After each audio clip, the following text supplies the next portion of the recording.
All right, so think of any issue, anything that's important to you, anything that you would like to be important to a president.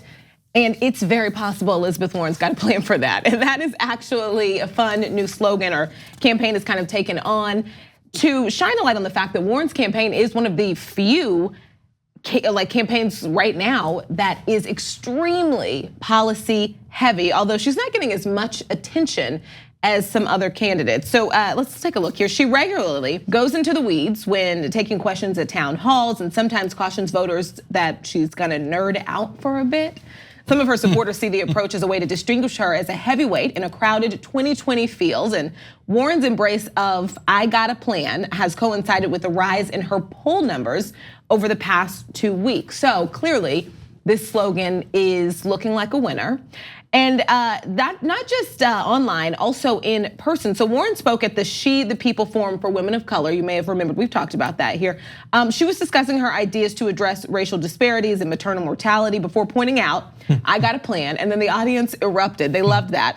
Warren's campaign also told Politico her steady clip of policy proposals will continue over the next few months, including one next week, all of which suggests that "I got a plan" could further define her candidacy. And I just searched "I got a plan" on Twitter. So many people acknowledging that they've come over to her side because she keeps having plans.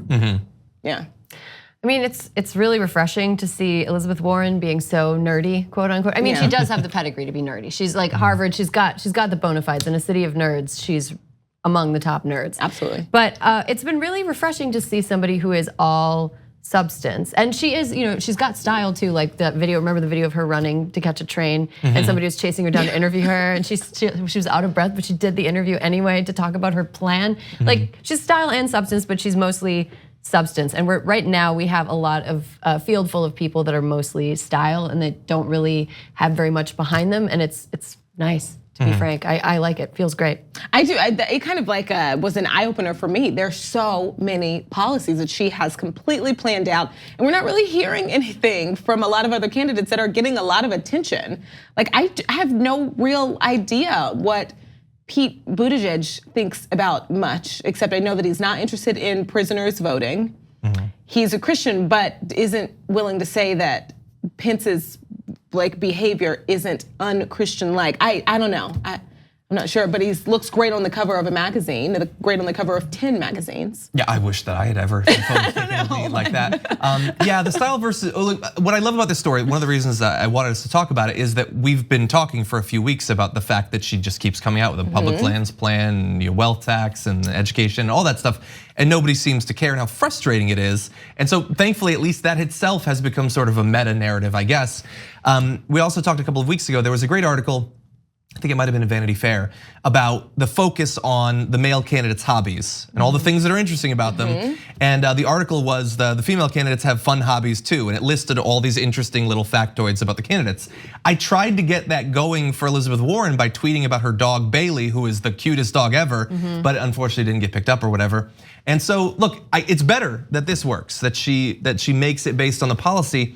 And right now, the way that the primary is going, you have the top two candidates, you have Joe Biden and you have Bernie Sanders. They're duking it out or whatever. And then you have all these other people, Elizabeth Warren did beat Bernie in one of the polls, who want to get noticed. And right now, it seems like Elizabeth Warren and Buttigieg have the best chance of possibly being those. And in that one of those articles that you were talking about, it was titled "Policy Wonk with Sex Appeal." Policy wonk. Like I have no doubt that he's a smart guy, for sure. But his explicit campaign strategy is I'm gonna focus on the values. I'm not gonna give you the details yet. I'm a non-traditional kind of candidate, even though that's like the most traditional kind of candidate is to not give specifics.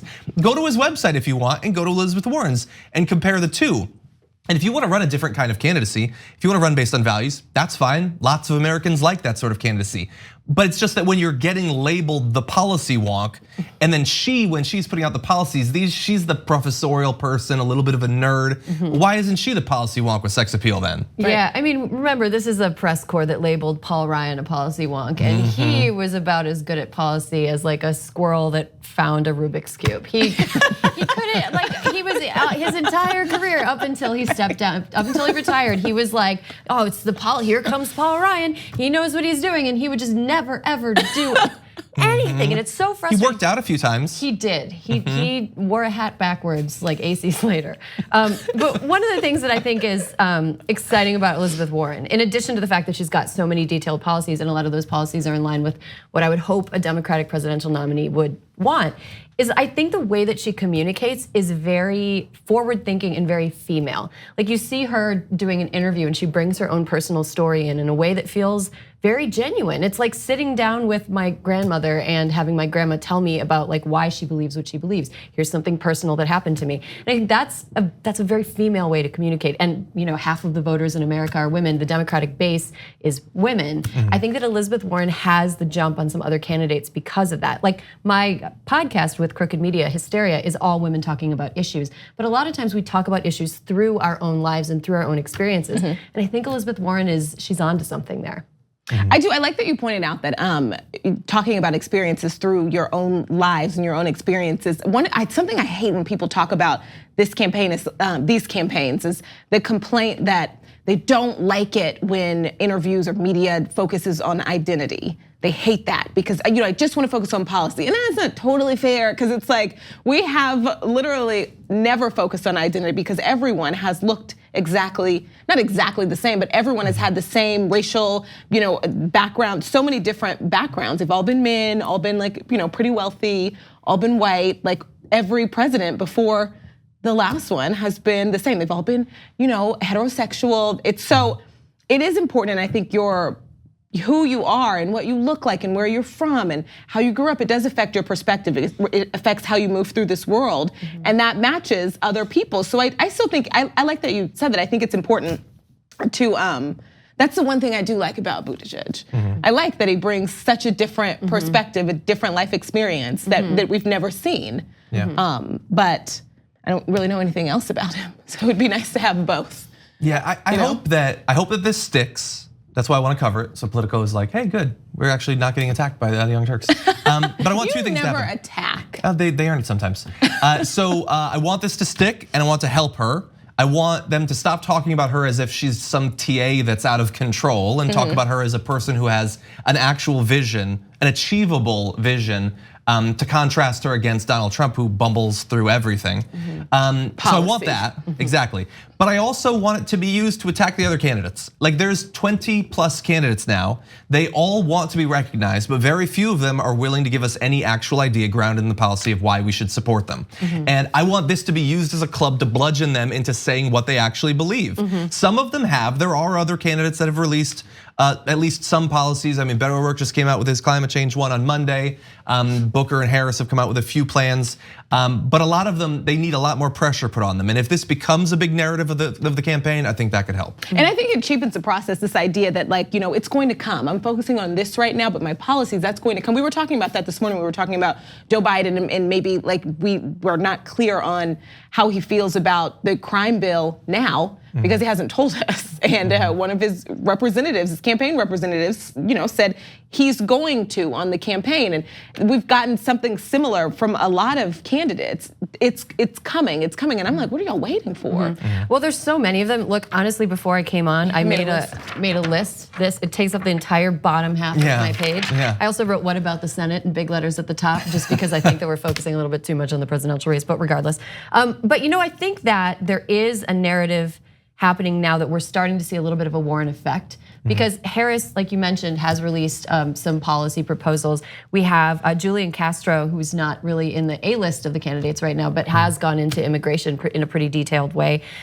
We have people like John Delaney, who is a C grade person in the whole field of Democratic candidates, who just released a mental health care plan when it came to Medicare today. So it's like slowly, I think Elizabeth Warren is encouraging people to actually kind of put their money where their mouth is. Yeah.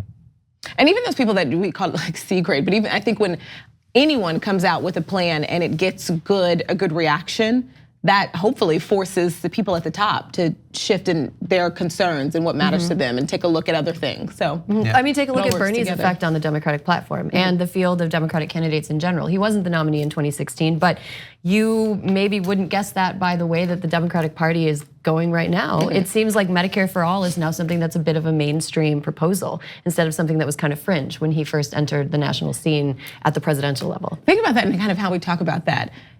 Not letting people in this super advanced country die simply because they don't have health insurance. Well, in 2019, it seems like it's getting pretty mainstream. Like, you know, when you break it down, isn't that sad? Crazy. It's so sad. It's great. It's like whenever we talk about like family leave too, that's another thing where people are like, you know what? People should be able to stay home with their kids. Yeah, literally every other country except 3 do that. So I mean, I think that the Warren effect in the 2020 field is, and I'm maybe just being glass half full here, I think it's starting to kind of coax out some policy proposals from people who wouldn't. Thank goodness. Yeah. Hope so. On the go? Don't worry, we got you covered. You can still listen to TYT at our new podcast network. Find us on Apple Podcasts, the Google Play Store, or at tyt.com/podcast.